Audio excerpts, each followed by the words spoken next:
Welcome back, everybody, to another episode of Mundane Desperados Premier League podcast. This will be episode 4. 4.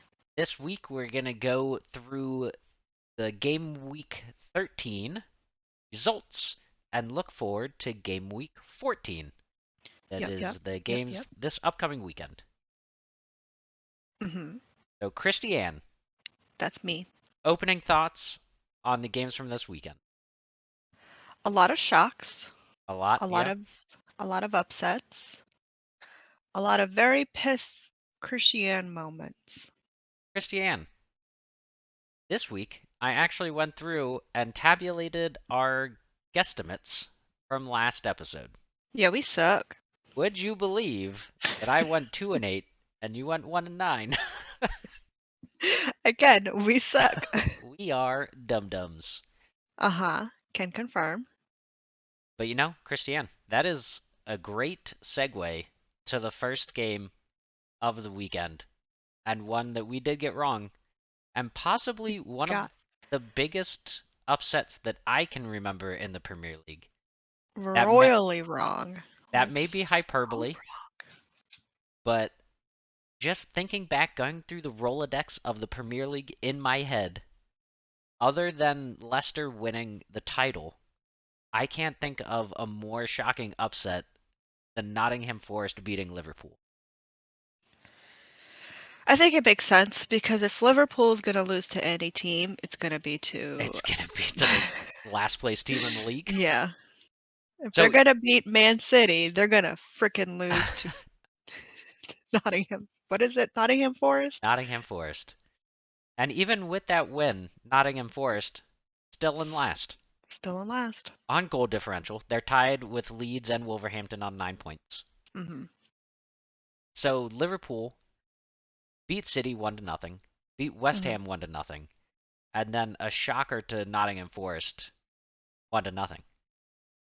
Liverpool played with their A team. Salah played. Yeah. Played as a stretch. He Salah was on the existed field. while while the game was happening. And I'm that's just it. pulling up the They were just results. there. I wish I had woken up to see that game because I feel like it would have been a fun game to watch. Oh, definitely. But So they did play a little bit different out of the midfield. They had Curtis Jones and Harvey Elliott playing, which I don't know if they frequently play. But then you still have Firmino playing, Salah playing, Robertson, Milner, Van Dijk. Joe Gomez playing for Trent Alexander-Arnold is a surprise. I don't know if that just means Alexander-Arnold's going to be playing off the bench. He did get subbed in the 62nd minute. But you expect this Liverpool squad to play a little bit better. And by a mm-hmm. little bit better, I mean, it's hard to say that because they dominated that game. Yeah. Statistically wise, they still lost, but they had 75% possession and they had almost 400, 500 more passes and touches than Nottingham Forest had. Yeah, but if you can't score a goal, then none of that matters. But if you can't score, because player of the game for me, I know Taiwo. Taiwo? I don't know how to pronounce his name. I don't know anyone on Nottingham Forest except for Dean Henderson. Played outside of his mind with 7 saves. That was his game to win. It was his game to win, especially in the last maybe 10 minutes. He had huge saves against Alexander Arnold and Allison, Liverpool goalie. I like Because big why time not? saves on 2 dying moment headers for Liverpool. But shock of the weekend, shock of the season so far, and how the mighty have fallen for Liverpool. Yeah. Liverpool now sitting at 4 wins, 4 draws, and 3 losses on the Oh, they just need one more loss and then they'll be even. 4-4-4. 4-4-4. You can do it, Liverpool. I believe in you. Yes, which we will get to in a little bit. Because the next game of this weekend, Everton and Crystal Palace. Now, Yep. Christy and I were just talking about before we came on how a lot of these games I went back and watched the replays because some of them were at 4 in the morning or 6 in the morning. Everton and Crystal Palace, I didn't. Because, I just don't care. Which was surprising. We both had a tie as our prediction for this game. Everton won 3-0. That's a shocker. Yeah, sort of a coming out party for Everton, only having scored 8 goals so far this season coming into this game. Scored more than a third of the goals in this game than they had so far in 11 games. So that puts Everton currently in 12th with 3 wins, 4 draws, and 5 losses. 3, 4, 5. 3, 4, 5. And that puts Crystal Palace in 13th, which they are tied on points with 13. Mm-hmm. As Crystal Palace has 3 wins, 4 draws, and 4 losses, but has 1 less game played than Everton. So that'll change a little bit as the season progresses. A game that didn't really follow too closely. It's a game Sort that of, happened. yeah, sort of a surprise that Everton played as well as they did on paper. They had 6 shots on target to Crystal Palace's 2.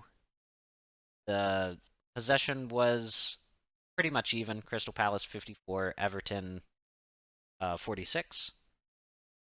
But yeah, as we said earlier, it doesn't matter if Crystal Palace gets shots on goal. If they don't score, then they're not going to win. Exactly.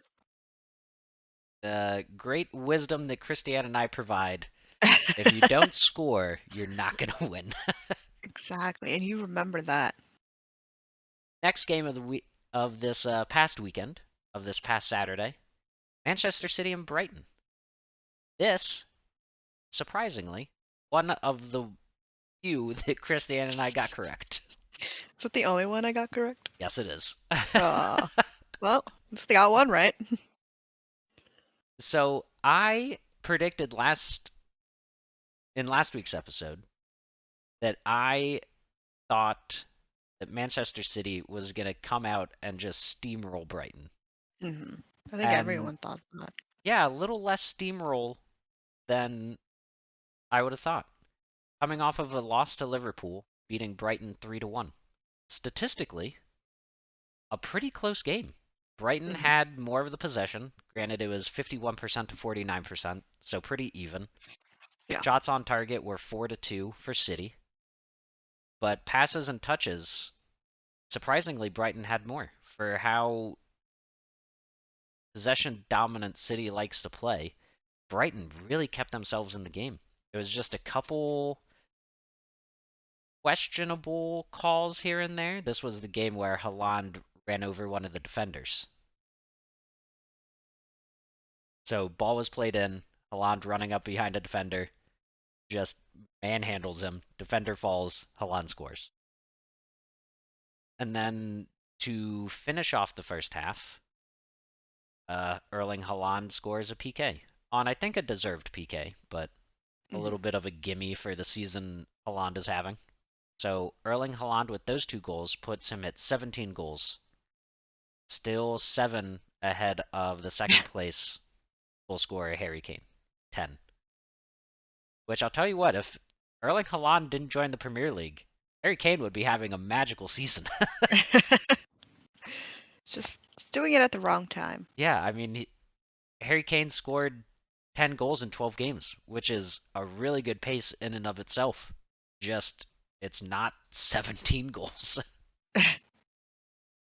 So, some other highlights from this game. The Brighton goal that Trossard scored, if you haven't seen it, a screamer of a goal. He kicked the stuffing out of that ball. The stuffing. De Bruyne had another world-class goal. It seems that whenever De Bruyne scores, it's a beautiful goal. He doesn't Mm-hmm. just score mediocre, just tap the ball in goals. It's always curving shots from outside of the box crosses that should or shots that should be crosses that somehow that go in. But a great curling shot beating the keeper for the third goal for City. The last note that I had for this game was I don't think City's win was in doubt, but Mhm. Brighton sure gave them a run for their money.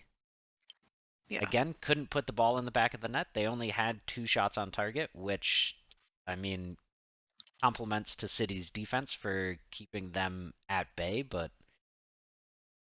a lot more even of a game than I think 3-1 shows. Mhm.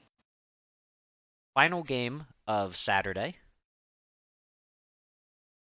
Chelsea and Manchester United. Sad. Christiane, What? we both had Chelsea winning this game. Okay. So we said they're probably gonna tie, but we want them to win, so we're gonna say a win. We did say that. So in a I way, we were half right. We both said that if Chelsea gets out of this game with a point, I would consider that a win. Mhm. But we also both said they were going to win. Yeah. We're just I'm going to being be hopeful. honest. First half, again, couldn't tell you what happened. I don't Yeah. remember much from the first half. I don't remember if it was close. I don't remember if it was good soccer. It Meh. just, the first half I've purged from my memory. Yeah. The last 10 minutes of the game, Whew. fantastic. Whew. Fantastic back and forth. Game really opened up for both teams. It was scary. Jorginho scored a penalty.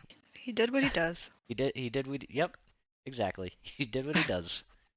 And then to the dismay of both Cristiane and I, That was so disappointing. coming out of absolutely nowhere, Like, oh man. Casemiro scores in the 94th minute.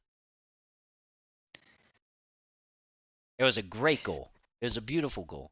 It was a well set up, great header. Very exciting ending of the game if you're a Manchester United fan. Yeah. Heartbreaking. That's one of the things we've talked about it before. That it always seems like when we drop points, somehow it's always after the 90th minute. It always happens. We score a goal, we're ahead, and then that's it. We just stop playing. And that's how we get scored on in the 90th minute every time. Yeah, it's frustrating. Yeah. Not much you can do about Ah. it.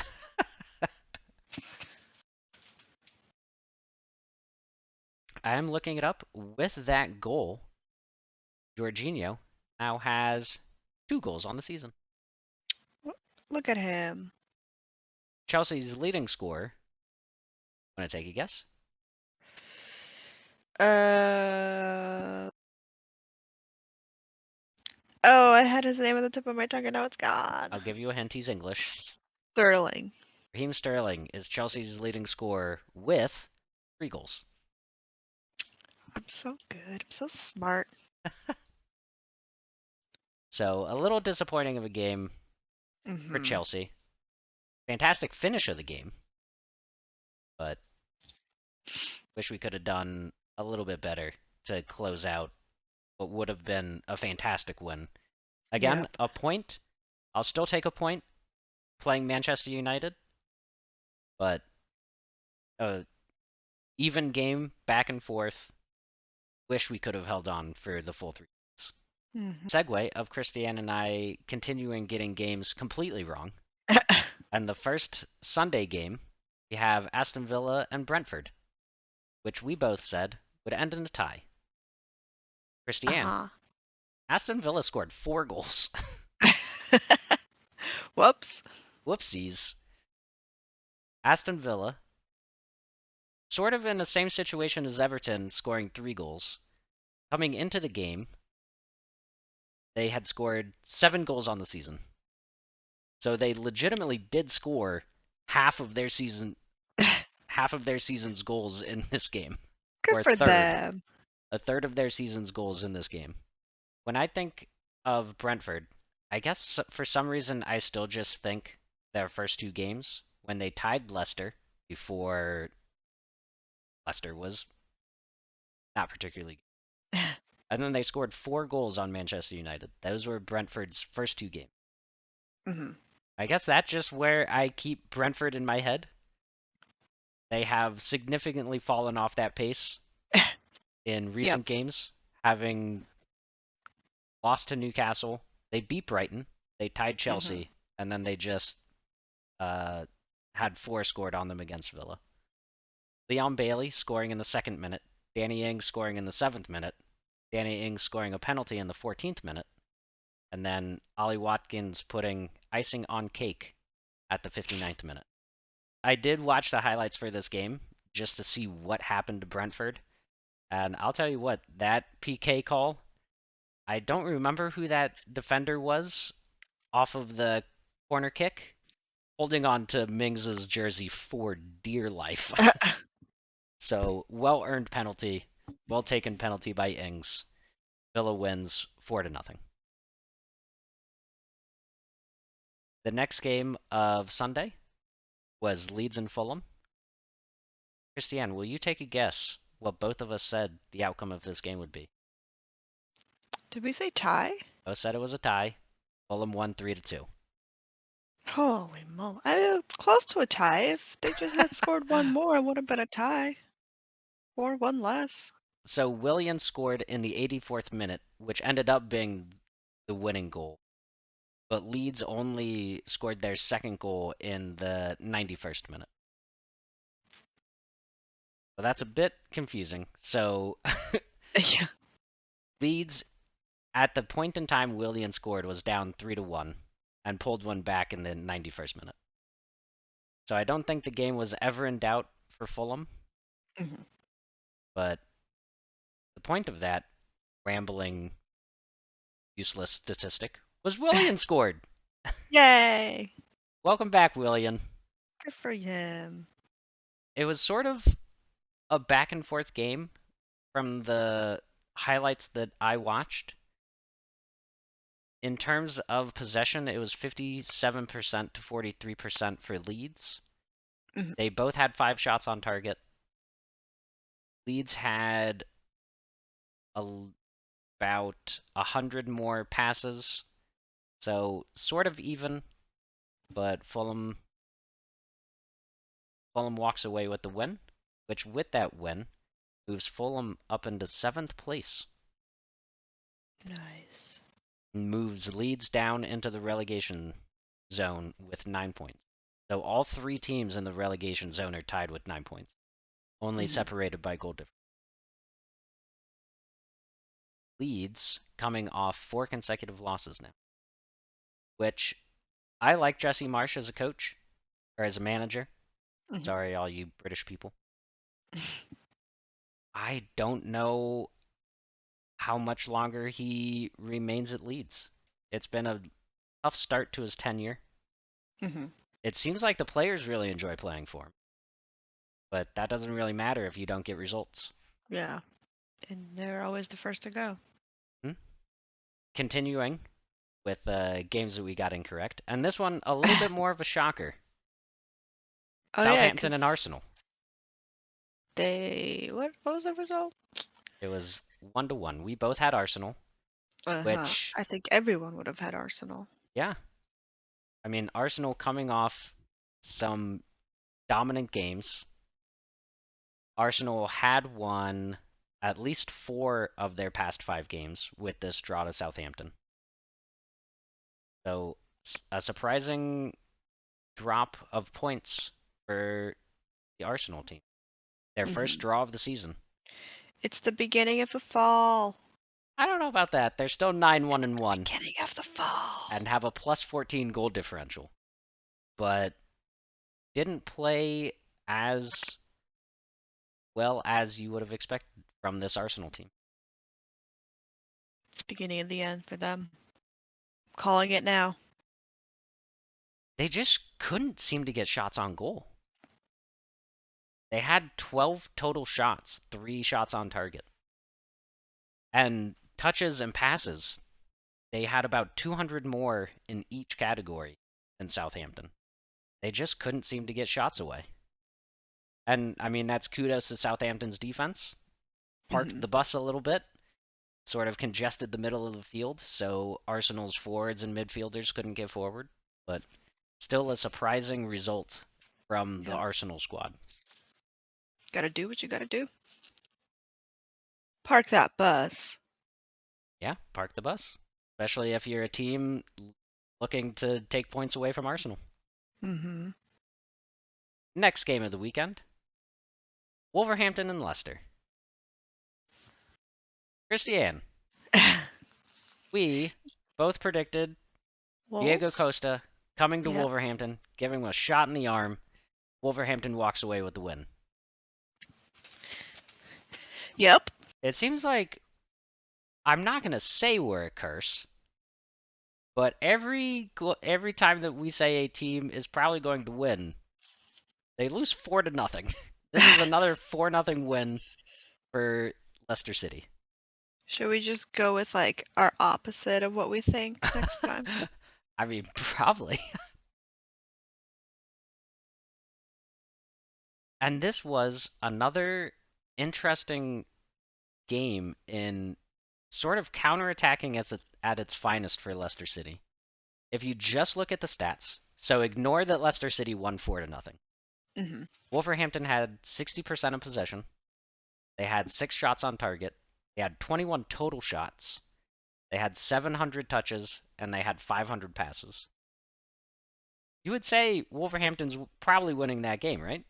Yeah, easy. Leicester City had 40% possession, 4 shots on target, so every shot that they took went in. They only had 5 total shots, and they had 500 touches and 350 passes.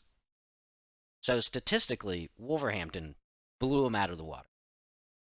Mm-hmm. Just remember back to earlier in this episode. If you don't score goals, you're not going to win.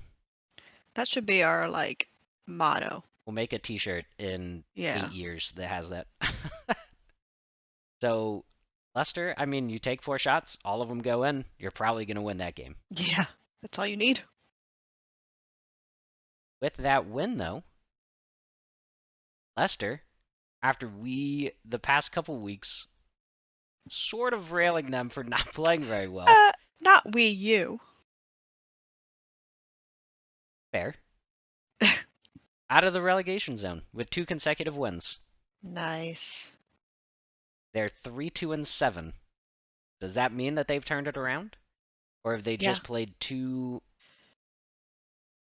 weaker They're taking opponents? Arsenal's luck from the beginning of the season, and then now it's flipped. Well, Christiane, the past 2 games that Leicester's won, I don't want to take away your point, but the past 2 games that they've won have been against Leeds and Wolverhampton, which are 2 teams in the relegation zone. A win is a win, Sean. A win's a win. Is a win. That's all that counts. Yep. Win's a win. But also the last win Leicester City had was against Nottingham Forest, who is also... So the 3 wins that they've had are against the 3 teams currently in the relegation zone. But, as you said, a win's a win. You got to get points. Got to get points to climb up the table. That's the next thing we're going to put on a t-shirt. Yep. If you don't get table points, you're going to get relegated. Exactly. Last game of Sunday, one of the games that we called out last week of being a surprisingly big game for both teams in terms of the table and in terms of play was Tottenham and Newcastle. Mm-hmm. I, personally, had Newcastle winning. You predicted a tie. I'm assuming I was wrong since I only got one right. Newcastle, in still sort of a shocking result, won 2-1. Mm-hmm. We watched this game. I remember this now. You did watch this game. It's all coming back to me. I think it's kind of what I said in one of the episodes. Tottenham is always the team that like you think is going to be super strong, but then they always end up in the middle of the table. That's starting up again. Mm-hmm.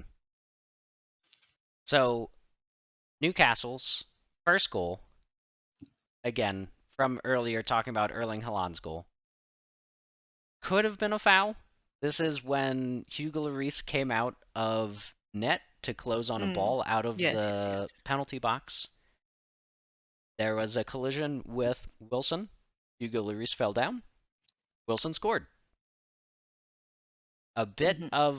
A little bit of controversy. I don't think personally it was a goal.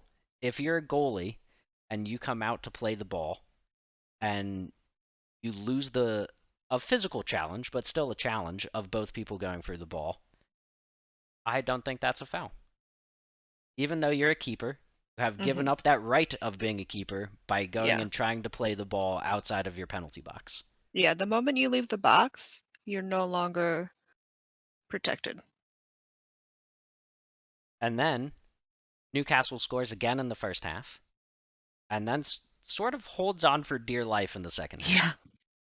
Harry They're like, Kane please, please, scores please don't. early. Sorry, go ahead. I was just gonna say they're like, please don't score again. Harry Kane scoring early in the 54th minute, and then just That's it. yeah, and that was all Tottenham could do. Pope had a huge save against Son and Kane later on in the game, Hmm. but also Tottenham a little thankful the scoreline wasn't 3-1 because Eric Dyer just off on Yeah. his own planet passing the ball back and it was almost an own goal. Just passing it to no one as Hugo Lloris had left the goal. Eric Dyer just turns around and kicks it without. I don't know if he didn't pick his head up. I don't know if he just wasn't paying attention, but Tottenham avoided a sort of disaster goal that would have put Newcastle up 3-0. Hmm. But as it is, game ended 2-1, and with that win, Newcastle moves into fourth, passing Chelsea on goal differentials, both on 21 points. That's fine. If I'm gonna be okay with anyone passing, it's gonna be a team like that because they just got promoted, right? Mm-hmm. So Newcastle in fourth on 21 points with a plus 10 goal differential. Chelsea in fifth on 21 points with a plus 5 goal differential. We just gotta keep scoring more. Facts. We're just stating facts here. Yeah, All about facts. color facts. Hmm. So that ends Sunday's games. Monday, West Ham and Bournemouth. West Ham won 2-0, and that is the only note that I took of that game. I always forget there's Monday games, so I always forget to watch them. So that is all I know is that West Ham won. Kurt Zuma scored in the 45th minute and then had a penalty in the 92nd minute to put away a 2-0 victory. Nice. Well, good for West Ham. With that win, that puts West Ham in 10th on 14 points, just ahead of Brentford, who also have 14 points, Mm. separated on goal differential. Mm. That also moves Bournemouth down to 14th, tied with Crystal Palace and Everton on 13 points, but Bournemouth with a minus 15 goal differential, Ooh. which is tied for the worst goal differential in the league with Nottingham Forest, who is in last place, puts Bournemouth in 14th out of those three. Jeez. So that's this past weekend's games. With this Nice. results, we've gone through it a little bit, but we'll just run through some of the top of the table. Arsenal still sitting in first with 28 points. Manchester City still sitting in second with 26 points. Gained a couple points with Arsenal drawing and with their win. Hmm. Tottenham sitting in third with 23 points. Newcastle in fourth with 21 points. Chelsea in fifth with 21 points. Manchester United in sixth with 20 points. Fulham in seventh with 18 points. Liverpool in eighth, 16 points. Brighton and Hove in ninth with 15 points. And West Ham and Brentford at 10th and 11th with 14 points. Newcastle in fourth, a surprise. That yeah, that is a surprise. Fulham in seventh, also a surprise. But I think that's more to say about Liverpool being in eighth Hmm. than I mean, Fulham's played well this season. Yeah. They've given up a lot of goals, but they've also scored a lot of goals. Fulham has only scored 3 less goals than Arsenal. Arsenal scored 25, Fulham scored 22. But Yeah. Fulham has also given up 22. There you go. So, happy to see him in 7th, though. Good for them. Yeah. Yeah. So that brings us into week 14. Whoop, whoop. This weekend slate of games. First game, Leicester and Man City. Man City. I agree. We were just talking about how well Leicester was playing, coming off of 2 wins, and then they have to play Manchester City. Have fun. Have fun. I don't really think there's much else to say about this game. Nope. Next game of the weekend, Bournemouth and Tottenham. I'll say Tottenham. I will also say Tottenham. Tottenham in 3rd, Bournemouth in 14th. Bournemouth with a minus 15 goal differential, Tottenham with a plus 9. But Tottenham also coming off of 2 consecutive losses, but to Manchester United and to Newcastle. Yeah. Bournemouth also coming off 2 consecutive losses, to Southampton and West Ham. So a little bit different caliber of teams being lost to, but yeah. Yeah. Tottenham's going to win the game. Oh, yeah, for sure. We say that, though. I'm going to say Bournemouth. Fair. Yes, we will probably somehow be wrong. Yep. Third game of Saturday, we have Brentford and Wolverhampton. I'm going to say a tie. So, Brentford coming off of a loss to Aston Villa. Uh-huh. Wolverhampton coming off of 2 losses to Crystal Palace and Leicester. I am going to say a tie, probably a good choice. I'm going to say Brentford win. Okay. Because Wolverhampton has not really proven that they can score goals. In 12 games so far, they've scored 5 goals. So until they can prove It's all that about they to can... change now. we'll see. I mean, it could end 0-0, and then they still wouldn't have scored more than 5 goals. Next game.